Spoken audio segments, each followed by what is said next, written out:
처음에는 소초딩, HH 뭐 이런 표현까지 써가지고 노골적으로 누가 문제다라는 거를 기사로 썼다가 삼성에서 지금 내려달라고 요청을 되게 많이 하고 있대요. 삼성전자는 지금 기술보다 재무나 법무 쪽이 더 힘이 있다라는 얘기가 나오고 있다고 합니다. 결국 사내 정치에 의해서 망가져가는 게 더 영향이 큰 것 같다라는 이야기가 나오고 있었습니다. 세 번째, 무너져가는 삼성공화국에 대해서 말씀을 드리도록 하겠습니다. 지난주 금요일이었죠. 55,700원까지 떨어졌다가 종가 55,900원으로 마감을 했고요. 어제 종가는 3.94% 올라서 58,100원에 마감을 했고, 오늘 아까 보니까 59,000 몇백 원까지 올라가긴 했더라고요. 한 2% 정도 상승을 하는 모양새기는 했는데, 한참 비쌀 때는 500조에 달했던 시가총액이 지금 350조까지 쪼그라들게 됐습니다. 삼전이 주로 하는 사업입니다. 매출을 DX 부문에서 90조 낸다고 하고요. DS 부문에서 이제 51조 낸다고 하는데, 매출 기준이 요만큼이라는 거는 뭐 물론 이제 순이익도 따로 나눠봐야겠지만 대부분의 수익이 이제 여기서 난다라고 보시면 될 것 같습니다. 최근에 문제가 되고 있는 모습이 여기 DS 부문에서 되게 문제가 많이 되고 있거든요. 아시는 분들은 다 아시고 계시겠지만 지금 엔비디아는 정말 어마어마한 돈을 뽑아내고 있는 회사입니다. 이거는 제가 자주 보여드렸죠. 골드러시 시대에 금캐로 간 사람들이 돈 번 게 아니라 삽이랑 청바지 판 사람들이 돈을 벌었다라는 얘기를 많이 하잖아요. 마찬가지로 엔비디아도 AI 붐으로 인해서 AI 만들겠다고 데이터 센터 사가는 애들이 얘네들이고, 정작 데이터 센터를 파는 애가 어마어마한 돈을 벌고 있습니다. 미국 경제 자체를 엔비디아가 이끌고 있다라고도 얘기를 정말 많이 하고 있고, 부동산 경기나 오피스는 상황이 심각한 거 뭐 다들 아시고 계실 거니까 다른 그 외의 실물 경기는 사실 좋지는 못한 것 같습니다. 그래서 저는 이 주가가 진짜 납득이 안 된다고 생각을 하는데요. 어쨌든 간에 엔비디아는 거의 영업이익률 50%에 달하는 수익을 기록하면서 매년 30-40%씩 성장을 하면서 주가가 계속 상승할 수밖에 없는 모습들을 보여주고 있습니다. 그러는 와중에 엔비디아가 이번에 블랙웰을 새로 만들었는데, 그거 만들기 이전 버전이 H100이었거든요. 이것도 이제 내년 판매치까지 다 팔렸습니다. 엔비디아는 엄밀하게 따지면 반도체를 설계하는 회사입니다. 요거를 직접 만드는 게 아니라 얘네가 이거를 설계를 했고요. 설계한 거를 만들어주는 애가 TSMC라는 회사다라고 얘기를 드릴 수가 있겠습니다. 파운드리라고 얘기를 하죠. 설계는 팹리스라고 얘기를 하고요. 보통 팩토리가 없다고 해서 팹리스라고 얘기를 많이 합니다. TSMC는 설계한 것들을 그냥 만들어줘서 이제 파운드리라고 얘기를 하는데, TSMC가 파운드리 시장 점유율의 62.3%를 차지하고 있습니다. 사실 삼성전자 점유율도 11.5%라고 하지만 자기들이 설계한 거 자기들한테 파운드리 맡기는 게 좀 있다 보니까 그 부분에서 점유율이 그대로 믿기에는 조금 어려운 문제가 있기는 합니다. TSMC의 또 슬로건 자체도 되게 재밌는 게 우리는 고객과 경쟁하지 않습니다 거든요. 삼성은 설계도 하고 싶어하고 파운드리도 하고 싶어하고 메모리도 하고 싶어해요. 그러니까 반도체의 모든 것들을 하고 싶어 하다 보니까 아무래도 삼성전자에 설계한 거를 파운드리 해달라고 맡기기에는 조금 불안한 요소가 설계자들 입장에서는 있겠습니다. 우리 설계 삼성전자가 뺏어가면 어떡하지? 라는 우려가 생기는 것도 있고, 그런 와중에 파운드리 수율이 차원이 다릅니다. TSMC 같은 경우는 수율이 그래도 80% 정도 나온다고 알고 있거든요. 70%, 80%? 근데 여기가 진짜 심각한 게 파운드리 수율이 웨이퍼 100개 넣으면 몇 개나 완제품으로 나오냐예요. 불량률이 얼마나 적으냐를 얘기하는 건데, 삼성전자는 수율이 20%도 안 되는 걸로 알고 있습니다. 똑같은 3나노를 해도요. 수율 문제에서도 삼성전자는 되게 남기기가 힘든 상황에 있고, 이번에 3분기 실적 발표도 DS 부문에서 파운드리로 깎아먹은 게 마이너스 1.4조나 될 정도로 흑자를 보기는 힘든 상황이다 라고 얘기를 드릴 수가 있겠고요. 그런 와중에 요 빨간 네모 친 거, 여기는 이제 메모리 반도체가 또 들어갑니다. H100이 엄청난 계산 속도를 가지기 위해서 이 메모리 반도체가 반드시 필요한데요. 요 메모리 반도체는 또 누가 만드냐? SK 하이닉스에서 다 만들고 있다는 거죠.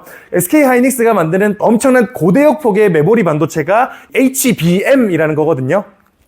이 메모리 반도체에 대해서 좀 간단히 말씀드리자면, 지금 메모리 반도체를 3분할되어 있습니다. 천하 3분지계 마냥 3분할되어 있는데, 제일 잘 나가는 게 SK 하이닉스고, 그 다음에 삼성전자고, 그 다음에 마이크론, 요 세 개가 메모리 반도체를 거의 다 생산하고 있거든요. DDR 같은 경우는 그냥 평면에 하나 있는 겁니다. HBM 같은 경우는 요 D램을 겹겹이 쌓은 거예요. 그래서 적층 기술을 이용한 거죠. 3D로 만드는 건데, 요거 하나 있을 때보다 적층으로 쌓을 때 만들기가 훨씬 어려워진다는 거죠. 당연하겠죠. 높게 쌓을수록 어려워지는 거는.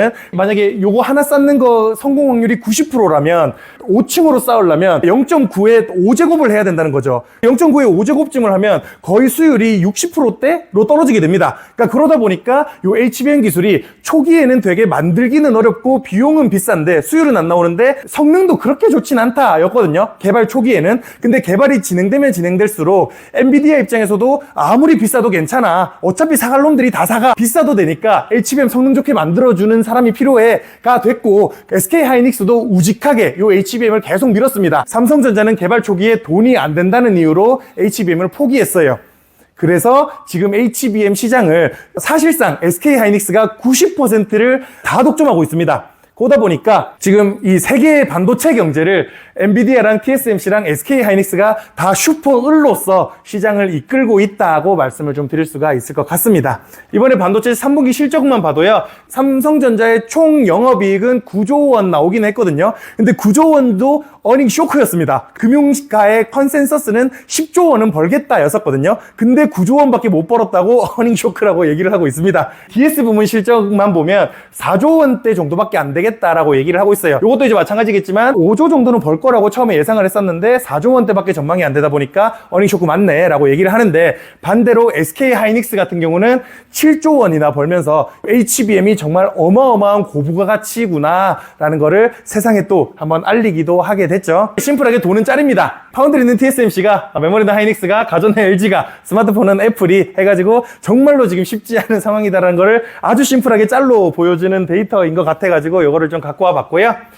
동아일보에서 얼마 전에 나온 기사입니다. 10월 23일이네요. 관심 있으시면 한 번쯤 읽어보시면 되게 좋을 것 같아요. 그러니까 이거는 되게 이슈가 많이 되고 있기도 하고, 처음에는 소초딩, HH 이런 표현까지 써가지고 되게 노골적으로 누가 문제다라는 거를 기사로 썼다가 문제가 많아져가지고 이게 기사를 조금 바꾸긴 했는데, 삼성에서 지금 내려달라고 요청을 되게 많이 하고 있대요. 근데 동아일보가 안 내리고 있답니다. 여기서 쭉 얘기하는 거에 가장 좀 중요한 부분을 좀 캡처를 해보면요, 직전 경기원장 부문장은 뭔가 의욕적으로 바꿔보려 하지 않았나 뭐 이런 얘기 하는데, 그는 마이크로소프트를 벤치마킹 하려고 했다. 교육을 더 많이 하고 시스템을 구축하는 그런 노력을 했는데 당시 성과는 고꾸라지던 때였고, HBM이 처음에 부가가치가 아주 낮다 보니까 돈을 못 벌 때였습니다. 그래서 SK하이닉스는 날아가면서 이미 분위기가 엉망이었다. 결정적 노조의 교섭에서 경계현 사장이 휴가 하나를 더 주기로 협상했는데 소초에서 노 하면서 노조는 파업하고 경계현 사장은 잘렸다 뭐 이런 얘기를 하고, 소초가 뭔가 사업지원 TF HH, 이게 정현호 부회장 얘기하는 거거든요. 삼성전자 지금 부회장이 정현호입니다. 부회장을 약어로 이제 HH라고 얘기를 하는데, 소초에 보고 올린다 얘기할 때 소초는 HH 반도체 사업을 총괄하는 부문장이 결정할 수 있는 것도 상당히 많다. 삼성전자는 지금 기술보다 재무나 법무 쪽이 더 힘이 있다라는 얘기가 많이 나오고 있다고 합니다. 요걸 이제 가장 심플하게 또 보여주는 예시가요, TSMC 역대 회장들을 보면 전기공학을 전공한 사람들이고, 이번에 엔비디아의 젠슨 왕도 전기공학을 공부한 사람이고, 암드의 리사수도 전기공학을 공부한 사람이거든요. 근데 우리 이재용 회장이랑 정현호 부회장은 동양사학과 경영학입니다. 이런 사람들이 뭔 기술을 알겠냐라는 거죠. 반도체 만드는 회사에서 이런 사람들이 뭔 반도체를 만들겠다고 하느냐라는 이야기가 우스갯소리로 되게 많이 나오고 있는 상황입니다. 지금 엔지니어보다는 경영이나 재무 쪽이 더 강한 파워를 가지는데 이게 일이 제대로 돌아갈 리가 있겠냐. 그래서 삼성전자도 결국 사내 정치에 의해서 망가져가는 게 더 영향이 큰 것 같다라는 이야기가 동아일보 거기서 나오고 있었습니다. 실제로 삼성맨들도 그거에 대한 고민들을 많이 하고 있나 봐요. 우리 회사 진짜 망할 것 같다라는 생각을 많이 하고 있는지, 이번에 SK가 식각공정 엔지니어 3명 뽑는다는데 삼성 직원이 200명이 몰리기도 하는 웃지 못할 해프닝도 발생을 하는 것 같습니다. 근데 이게 비단 삼성만의 문제인가 싶으면 전 내수가 진짜 지금 아주 심각한 상황인 것 같다라고 생각을 하기도 하는데, 그 와중에 지금 찌라시 희망퇴직을 받고 있는 기업들이 정말 많다고 합니다. 이게 어디까지가 팩트인지는 알 수 없지만 어쨌든 찌라시가 돈다는 것 자체가 아니 땡 굴뚝에 연기 나지는 않으니까요. 요거를 이제 단적으로 증명해주는 지표가 지금 우리나라의 GDP 지표인 것 같습니다. 예상치는 0.5% 성장한다고 했는데 오직 0.1%밖에 성장하지 못했다는 점, 우리나라 내수가 지금 상황이 심각하거든요. 민간 소비가 정말 늘지 않는 상황입니다. 내수가 정말 심각한 상황에서 그나마 수출이 좀 버텨주고 있었는데, 반도체 빨로에서. 근데 삼성전자도 지금 되게 힘들어지고 이번에 수출이 역성장을 했습니다. 수출이 역성장을 하면서 되게 많이 깎아먹었고, 그런 측면에서 이제 GDP가 많이 떨어졌다라고 얘기를 할 수가 있겠는데, 이제 고민이 많아지는 시점인 것 같습니다. 우리나라의 GDP 성장도 되게 힘들어진다는 얘기도 나오는 와중에 미국채 금리도 아주 빠르게 지금 상승하고 있잖아요. 국채 금리의 상승은 달러 가치의 상승이랑도 연결되다 보니까 우리나라 성장은 힘들어지는데 미국채 금리는 더 높아짐에 따라서 우리나라 환율도 또 이제 계속 약해지는, 그러니까 원화의 가치도 약해지는 모습을 보이고 있고요. 이제 정부 관료들이나 이창용 총재조차도 1,400원이 뉴노멀이 될 수 있다라는 뉘앙스의 언급을 하기도 했습니다. 이창용 총재도 달러가 얼마가 됐는지 숫자보다는 변동성을 보고 정책 방향을 결정하겠다라는 얘기를 했다는 점을 봤을 때도요,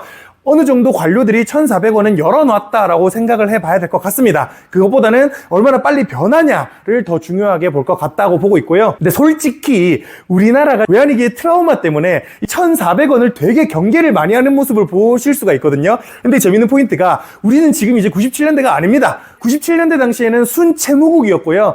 외화 빚이 많다 보니까 달러가 비싸지면 갚아야 될 빚이 늘어나니까 되게 위험했었는데 우리나라 사람들 요즘 미국 주식 얼마나 많이 합니까? 이제 우리는 순채권국이에요. 이채영 총재도 얘기를 하기도 했던 게 달러 가치가 올라서 점심 맛있는 거 좀 드시는 분들이 많아지셨을 텐데 이런 얘기를 직접 또 하기도 했었어요. 그래서 우리나라가 순채권국이 된 만큼 달러 가치 상승이 외환위기를 부를 이슈가 이제는 아닙니다. 오히려 우리한테 좋아질 이슈예요. 그러다 보니까 이제 정책 담당자들도 환율의 숫자보다는 변동성을 보고 얘기하겠다. 1,400원 뉴저멀로 열어도 된다라고 얘기를 하기도 했는데 근데 이제 문제는 국민들이 그거를 받아들일 수 있느냐가 문제기는 한 거죠. 어쨌든 간에 요거는 상방 압력을 받을 가능성이 지속적으로 있을 것 같다라는 생각이 듭니다. 근데 그게 외환위기를 초래하는 거냐? 그건 아닌 것 같다라는 생각을 많이 하고 사실 우리나라는 외환위기보다는 지금 신용위기를 걱정해야 되는 상황이 아닌가 싶은 이 내수 시장도 그렇고 지금 제일 위험한 게 자영업자랑 PF죠.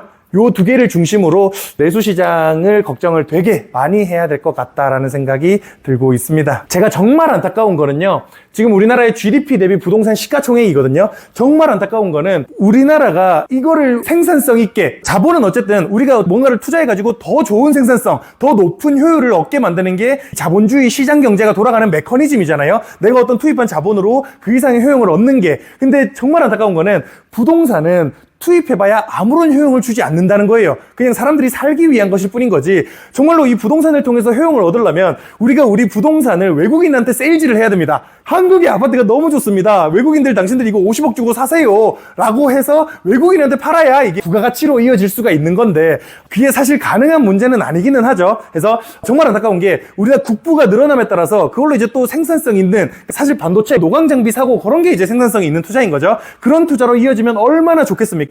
근데 안타까운 거는 척박한 땅에서 먹고 살만한 것도 별로 없다 보니까 경쟁도 너무 강하고 인적 자원도 너무 많다 보니까 내가 이 자본을 어디에 킵해야 될까에 대해서는 결국 부동산밖에 없었다는 거예요. 그러다 보니까 계속 부동산이 올라갈 수밖에 없고 지금 이제 와서는 전 세계에서 GDP 대비 시가총액이 가장 비싼 나라가 되어버렸습니다. 근데 문제는 뭐냐? 우리가 여태까지 열심히 번 돈이 아무 생산성이 없는 곳에 들어가 있다는 거예요. 이게 참말로 안타깝다라는 생각이 많이 듭니다. 이걸로 생산성 있는 뭔가를 한다면 우리나라는 더 성장할 수 있을 텐데 라는 생각이 많이 들게 되는 거죠. 그래서 정리를 좀 드리자면요. 최근 삼성전자가 주가를 비롯해서 위기론이 고조되는 모습을 보이고 있는 중입니다. 엔비디아가 주도하는 AI 붐에 편승하지 못한 탓에 반도체 부문의 부진이 장기화될 전망이고요. 500조에 달하던 삼성전자의 시가총액이 350조로 쪼그라들 동안 TSMC는 1200조로 증가했고요. 기술적 열세에도 불구하고 엎친 데 덮친 격으로 불거지는 삼성 내부의 정치 갈등 또한 아주 큰 문제가 되고 있습니다. AI 붐을 이끄는 기업의 수장들은 모두 전기공학 전공인데 반해서 재용이 형과 현호 형은 동양사학과 경영학 전공이라는 점이 우스갯소리로 뭘 한다고 그러냐 이런 얘기가 나오고 있고요. 우연인지 운명인지 삼성전자의 어닝쇼크와 함께 한국의 3, 4분기 GDP 또한 예상치를 크게 하회했습니다. 미국채 금리 상승과 더불어 달러 환율 또한 상방 압력을 받으며 금리 인하 가능성을 축소하기도 했고요. 지금 상황에서 또 금리 인하를 해버리게 되면 달러 환율이 또 급등할 여지가 충분히 발생을 하다 보니까 금융 안정 측면에서도 금리 인하도 해버리면 부동산으로 또 더 돈이 몰려갈 수도 있다는 점에서 지금 한국은행은 금리 인하에 대해서 부정적인 입장을 보이고 있습니다. 사상누각, 삼성과 부동산공화국, 대한민국 척박한 땅에서 일궈낸 영광은 지금 어디로 가고 있는지 고민을 해봐야 될 시점인 것 같습니다.